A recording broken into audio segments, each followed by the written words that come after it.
Iran is in mourning, but the grief unfolding across its cities is not just about loss.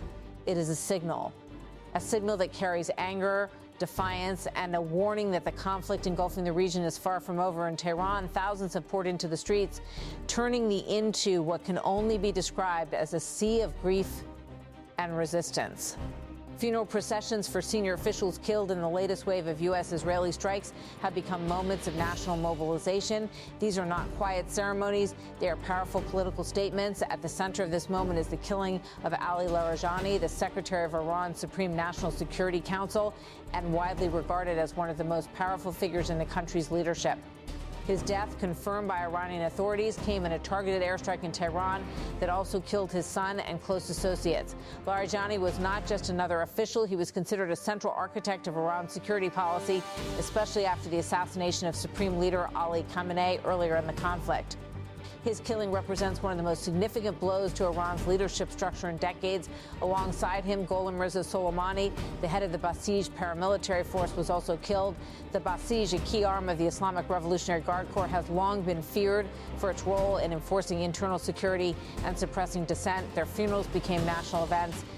State media broadcast images of coffins draped in Iranian flags carried through massive crowds. The bodies of Larijani and his son were transported through Tehran on a semi-truck surrounded by mourners waving flags and chanting slogans. The symbolism was unmistakable. This was brief, but it was also resolved. He said the burial marks not just a loss, but a warning. The ceremonies extended beyond these high-profile deaths. Dozens of other military casualties were honored, including naval personnel killed in recent confrontations tied to the expanding conflict. But even as Iran mourned, the war intensified. Israel's Defense Minister Israel Katz confirmed a dramatic escalation in strategy.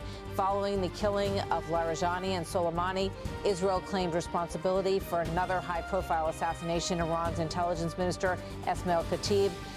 That claim has since been confirmed by Iranian officials, marking the third senior leadership killing in just 2 days. The message from Israel was clear and unprecedented.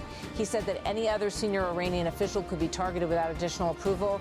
This statement reflects a shift toward a systematic decapitation strategy, one aimed not just at weakening Iran's military capabilities, but at dismantling its leadership itself.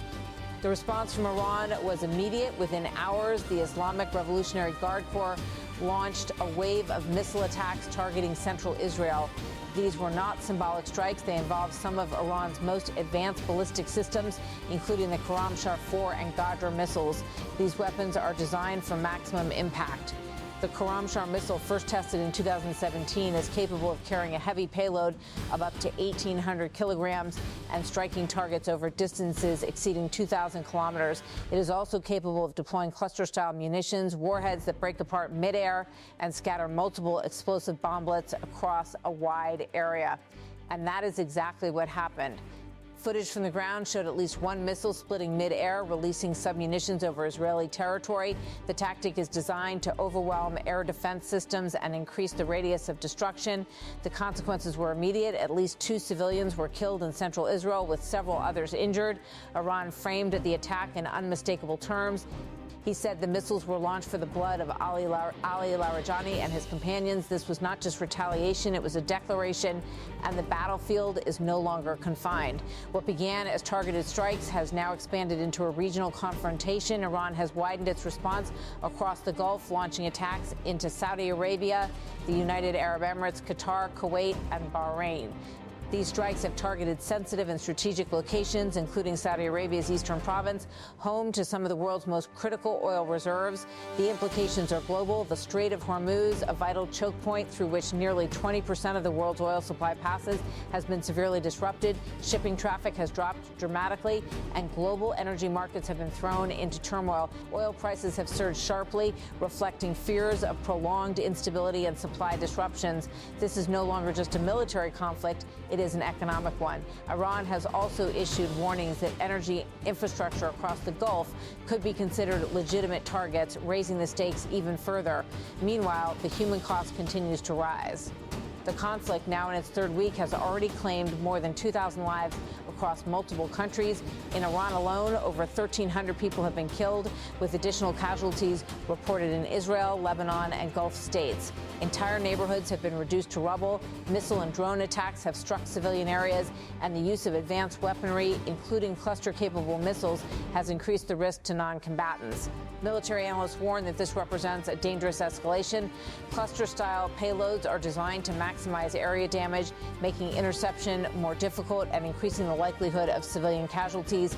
Their use signals a shift toward more aggressive and less discriminate tactics. At the same time, the strategic landscape is shifting rapidly.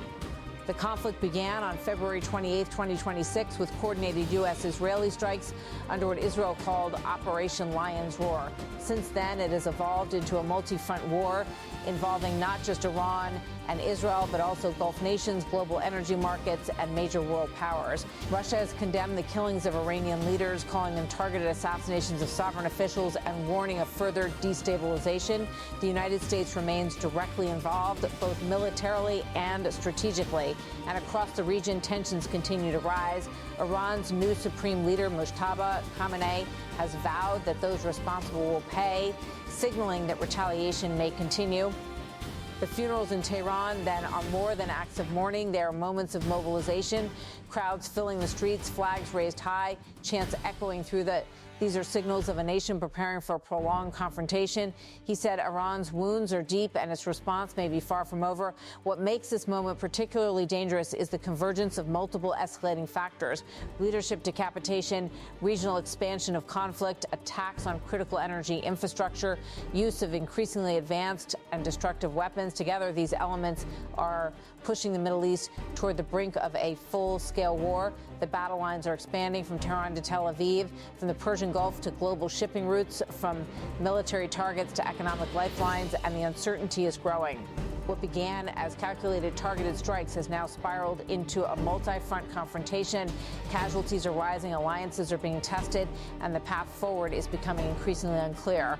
Analysts warn that the region may be approaching a tipping point, one that could reshape not just the Middle East, but the global order itself, because this is no longer just a conflict between nations. It is a conflict with consequences that reach far beyond borders, a conflict that is redrawing alliances, shaking economies, and testing the limits of modern warfare.